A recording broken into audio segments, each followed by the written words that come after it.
Hey, Regis Class of 74 classmates, it's Mike Dickoff. This is episode number 7 of That Would Be Something. I'm calling this one Why, also known as Please, Please, Please. And I hope I think this one's going to be a little long, but I hope you'll follow it all the way through. We spent a lot of time putting this together, and I do think you're going to like it. Quick recap. Episode 1, we talked about the Shades of Tomorrow. Wouldn't it be something if there was a reunion of the band? Episode 2, wouldn't it be something if the Chuck Wagon showed up at the reunion? Episode 3, Music Can Do That. And Colleen Calhoun's a really neat story about how she wound up in San Francisco, but she will be making the long trip back for the reunion. Episode 4 talked about the ambrosia that can be consumed in Eau Claire and could be back in the day. Episode 5, we talked about some of our class celebrities. Episode 6, Labor Day, talked about what many of us have done in the 50 years since Regis. And we got 2 more episodes today. You're getting the one called Why. In episode 8, coming next week, Travel Time, we'll talk about the path that some of our classmates will be taking to get back to the reunion. A long and winding road, to be sure. So in the past 6 months, I've talked to or exchanged messages with almost 90% of you, of our 106 living classmates. Either talked directly to you or exchanged an email or a text message. And the 2 most frequent reactions of our classmates to my persistence have been, thank you. And thank you for saying thank you. So many of you have. We have a really nice group of people and polite group of people in our class, I have to say, having reconnected with many of you. Lisa Fellney made a comment in one of her Facebook posts. That's a very fine group of people about a picture of our class, and it really is. We really do have a very fine group of people. So that's been one reaction. The other reaction has been why. Mike, why are you doing this? Why are you spending so much time on this reunion? Why is this so important to you?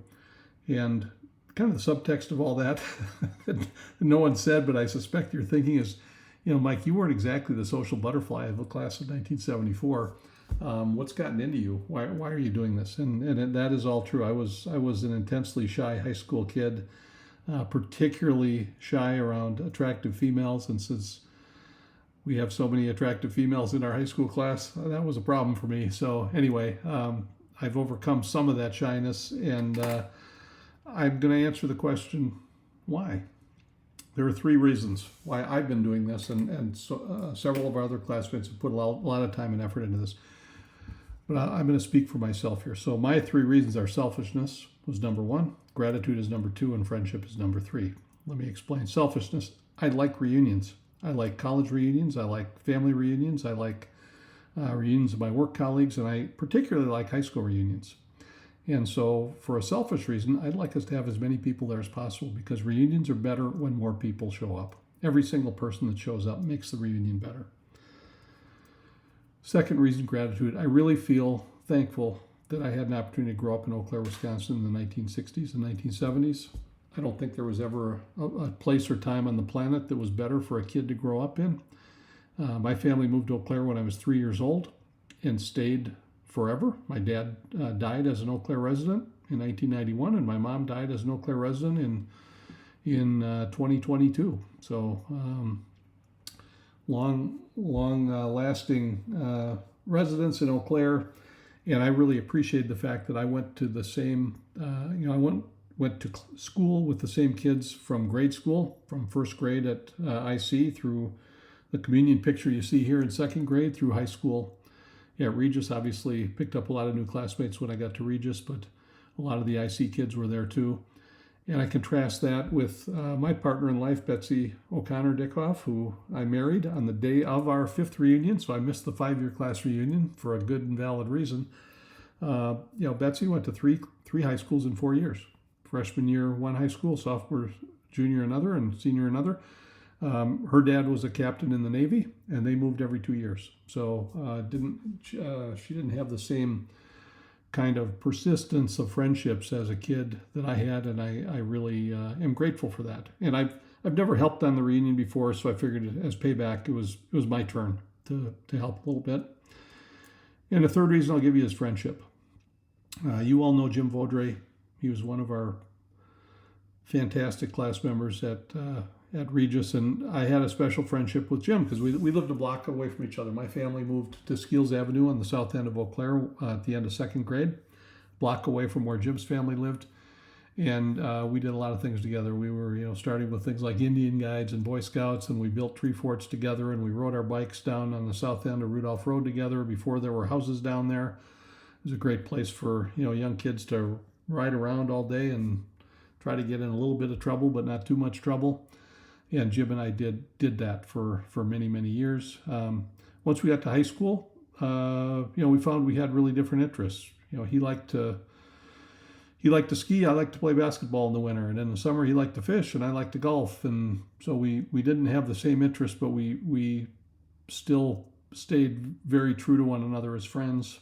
And that's been that was a very long-term friendship for me, including when we got out of high school. I don't know if you knew this about Jim, but he kind of dropped out of society for a couple of years. He built a cabin up near La Coudray where his family owned some land, and he called me one day and said, "Hey, Mike, I'm about to put my well in. Would you give me a hand?"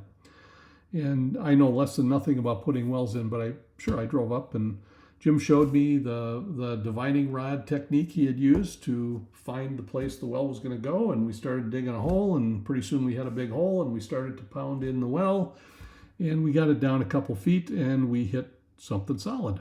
It wasn't going in any further. And Jim was puzzled because he was absolutely convinced that his divining rod technique had found a perfect place for the well. As it turns out, we'd hit a big rock formation, but we didn't know that at the time. So we started trying to. He got out. He went to his car and he pulled out the biggest wrench I've ever seen in my life.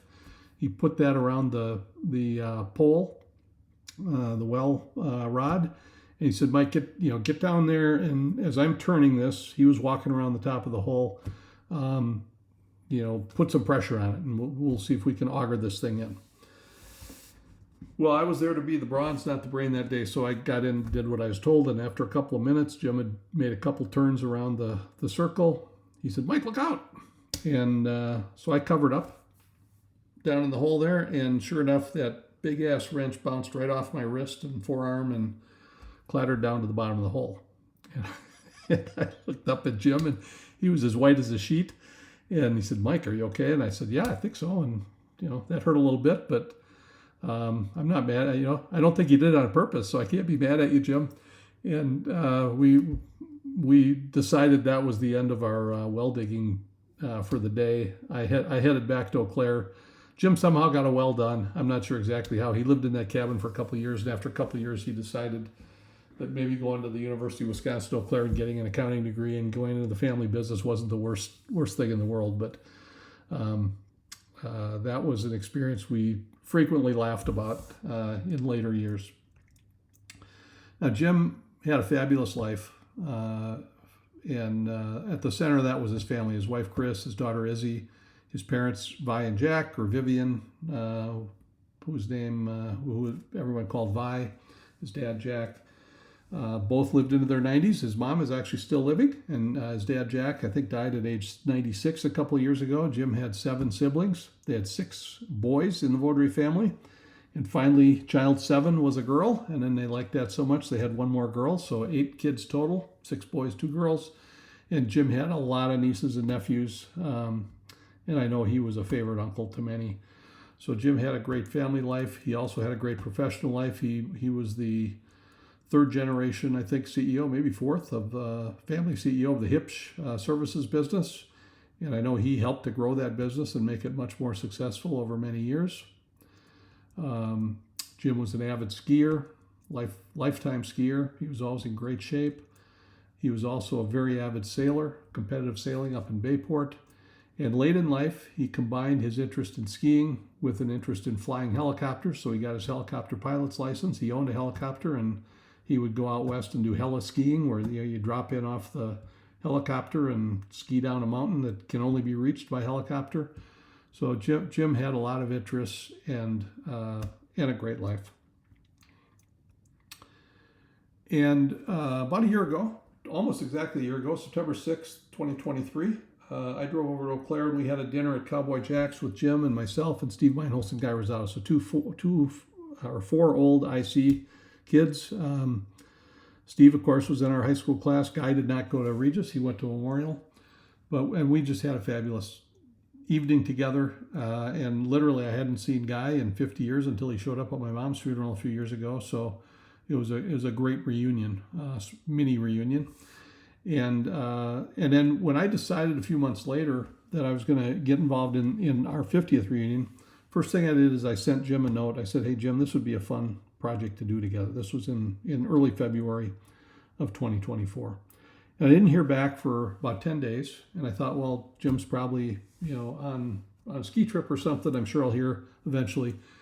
And then on February 25th, it was a Sunday, I was sitting at my desk, actually starting to work on the reunion spreadsheet of the directory of classmates, and I get this email from Jim. And I open it up. I thought, great, he's back. Now we can start working. And it says, "Hi, friend. As you know, I've had a recurrence of esophageal cancer. I'm comfortably at home on hospice with my family and loved ones. However, before it can run its course, I would very much like the opportunity to visit with the people who have filled my life with adventure, fun, love, and purpose. So we are hosting 2 farewell parties, which will be casual opportunities to laugh, share memories, and celebrate our times together." And I don't think I moved a muscle for about 15 minutes. As that message sunk in, and as my mind was flooded with memories of times with Jim, and with sadness that they were coming to an end. I did make it to Jim's house later that week. I had a chance to spend some time with him. He was in a hospice bed, and they were letting one person at a time in to talk, or 1 or 2. So I had my turn, and we had a really nice conversation. I did tell him I was bringing greetings from the class of 74, which he appreciated.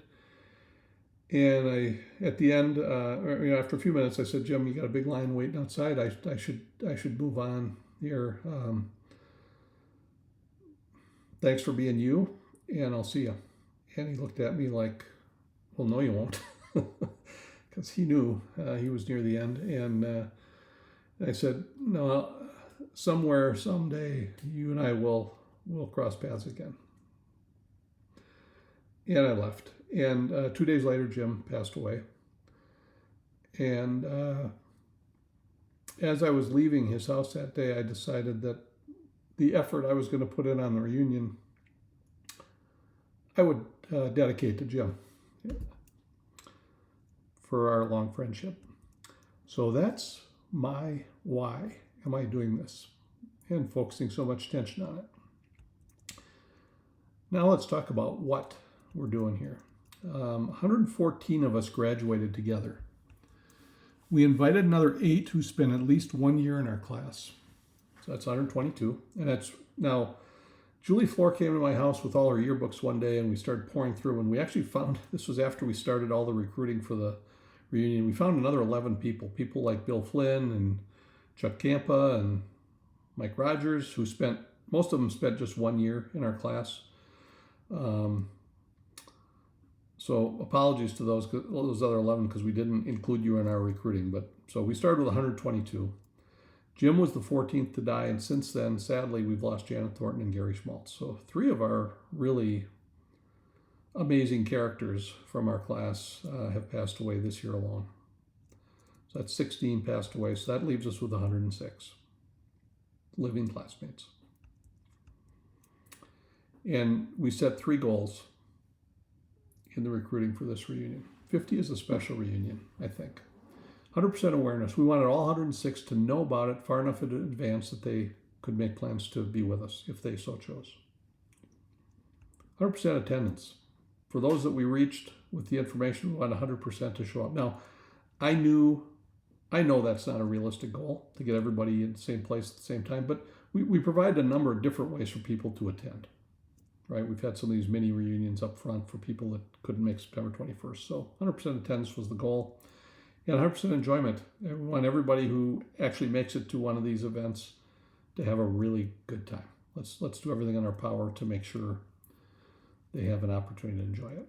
Now that's all easy to say, but however beautiful the strategy, occasionally you should look at the results. So let's look at our results. We got to 97% awareness.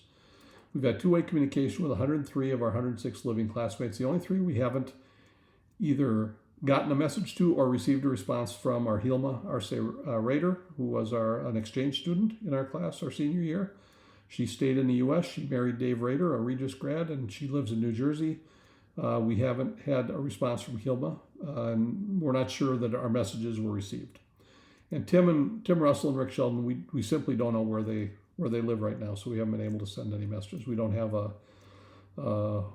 mailing address, email address, a phone number that works.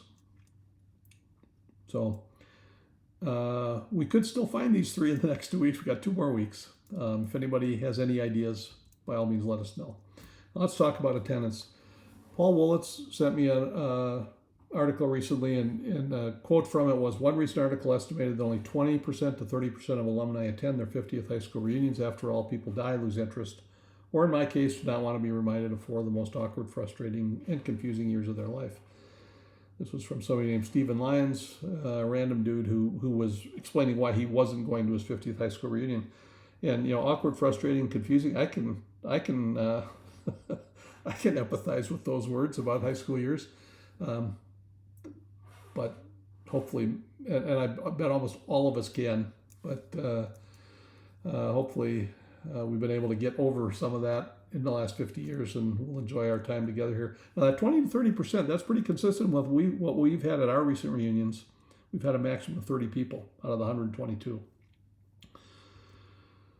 So how do we do better than that? Well, when I started my business career in 1980, there was a sign that one of the partners in my office or my company had in his office. Says, a terrible thing happens when you don't sell. Nothing. This was Kurt Stangler, who was a partner known for his ability to sell. And I've never forgotten that message, because I think it's right. So we've been outselling. The other quote that I'd like to apply to our efforts here is, I can do things you cannot do. You can do things I cannot do. Together we can do great things. Quote from Mother Teresa. Now, she obviously wasn't talking about recruiting for class reunions, but we can apply it to that. And so I'd like to give a shout out to, obviously, you've heard a lot from me, many of you, in emails and podcasts, etc. Nancy Jacqueline and Julie Floor have done amazing things to reach people in our class and to encourage people to come. Gone out above and beyond the call of duty, I would say. We also have had a group that's met every month. Many of these, and I joined this group this year. Many of these people have been on the committee for decades of dedicated service, and I thank them for that. But Pam Dingman, Sandy Opheim, Mike Campbell, Ruth Beaver, Jeff Graw, Tony Schroer, Mary Garvey, I'm using all your maiden names, ladies, hopefully you don't mind that, have put in a lot of time to make this reunion successful. And I've got almost 30 pictures here below of people who have helped in the recruiting. If Mike Dickoff calls a classmate and says, please come to the reunion, for many of you, that's not very exciting. Whereas if one of your better friends from high school calls you and asks you to come, that's gonna influence you. So we've tried to use the emotional bank accounts that have been built up over the years to encourage people to come back and make it appealing for them to be part of this reunion.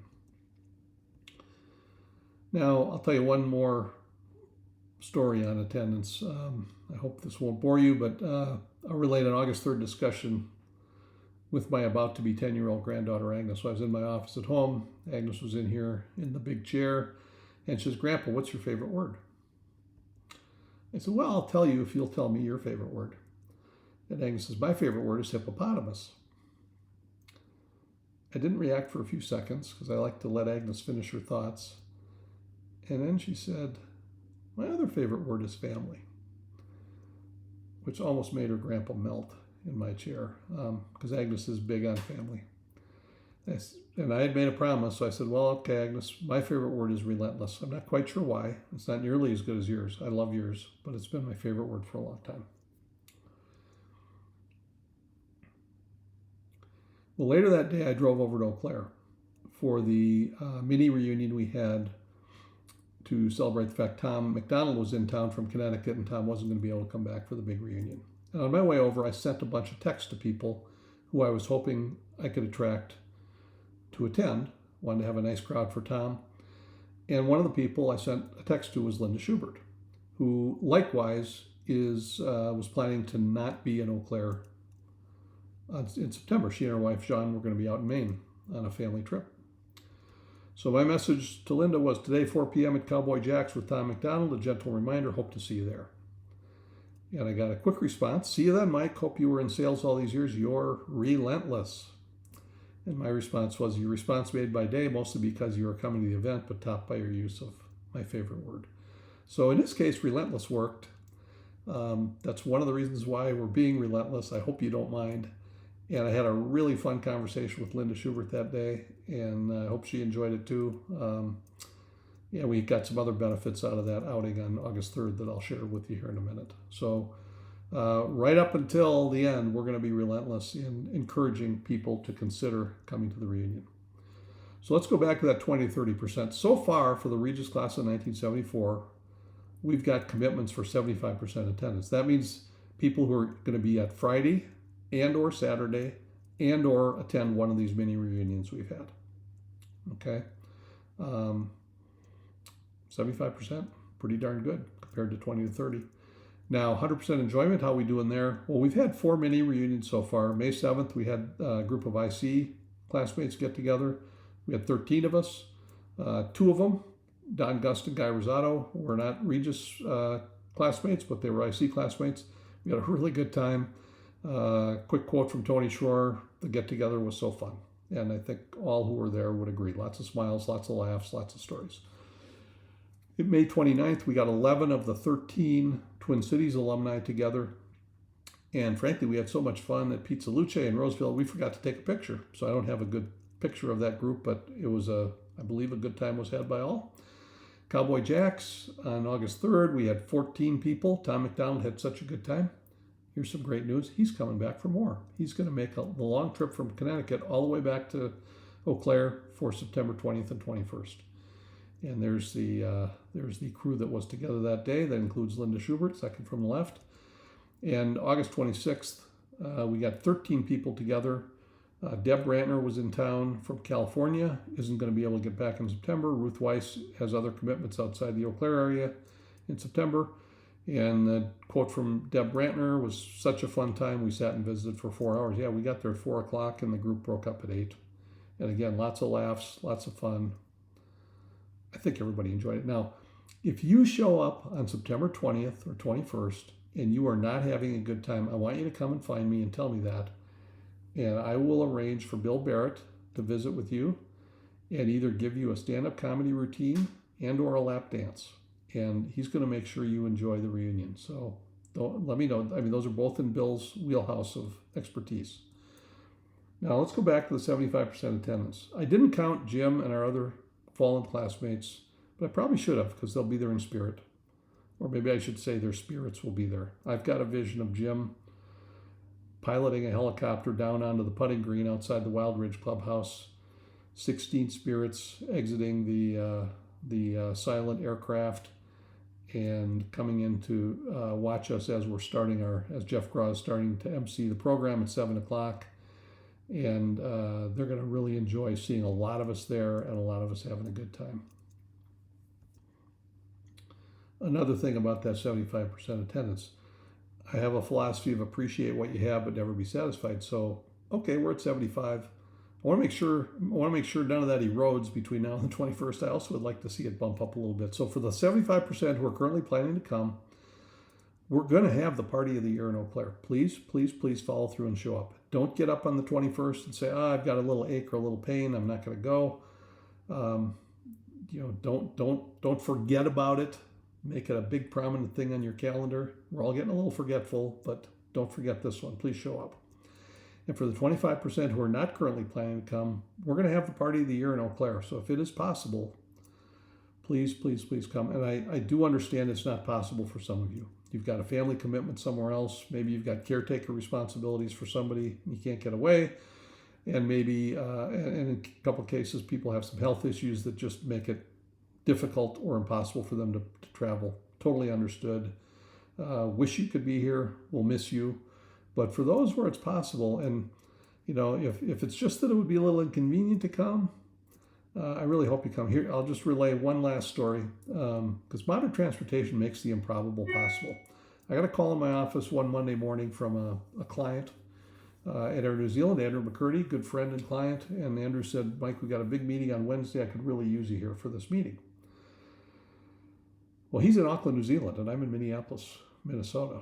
And it's already middle of the day Monday. And I said, I'm not going to promise you, Andrew, but let me see what I can do. And I also looked at my calendar. I realized, well, I've got a Friday commitment at Benilde St. Margaret's school where our kids attended. And I thought, this is probably impossible. What the heck? I'm going to try. Well, that night I got on an airplane. I got to Auckland Wednesday morning, their time. They're about 18 hours ahead of us. Or not 18, I don't know, 16, a lot. They're a lot of hours ahead of us, usually a day ahead of us. And went to a hotel, showered up, got to the meeting. We had a successful meeting. We made the sale. I went almost immediately to the airport, flew back. Craziest trip I've ever done. Actually, I did one like that to Manila once too for a one-day meeting. And I was at Benilde St. Margaret's on Friday. So if you happen to be somewhere like Ohio, and we're still 10 days out from the reunion, and you think you can't make it here, I think you can. If you want to. That's totally up to you, but it's not that you can't. So you may have noticed I've kind of entered a new phase of communications here. I've kind of given you all I've got in terms of a sales pitch. So all that's left is to beg. So I'm starting to use the word please more often. And don't misunderstand. I'm not saying you should come to the reunion, because I firmly believe you should never start a sentence with the word you should. We all have our own free will. We all have to make our own decisions. I have no right to tell you what you should do. But I am saying, please come. And for the begging phase, I recruited a little additional help. Now here's James Brown. You may remember his famous song, Please, Please, Please, which ironically was written in 1956, the year most of us were born. And there's a link here to a YouTube that you should watch. It's 6 minutes long. It's one of the most amazing performances I've ever seen, and I would play it as part of this video, except I tried that and YouTube didn't let me do it. So I'm just gonna have to let you reference it, or you can just Google the phrase James Brown, please, please, please, and this will pop up. And as he's singing, please don't go, what you should hear your classmates saying is, please do go to the reunion. Please, please, please, please, please, please, please, to quote James Brown. So thank you, James Vaudrey, the most likable guy ever. Thank you, James Brown, the hardest working man in show business. Our 50th reunion will be something. It will. September 20th at the Brewing Project, September 21st at Wild Ridge. Please, please, please show up. And if you simply can't make it, please at least send in a message that we can deliver on your behalf to your classmates. We'll make sure it gets to them.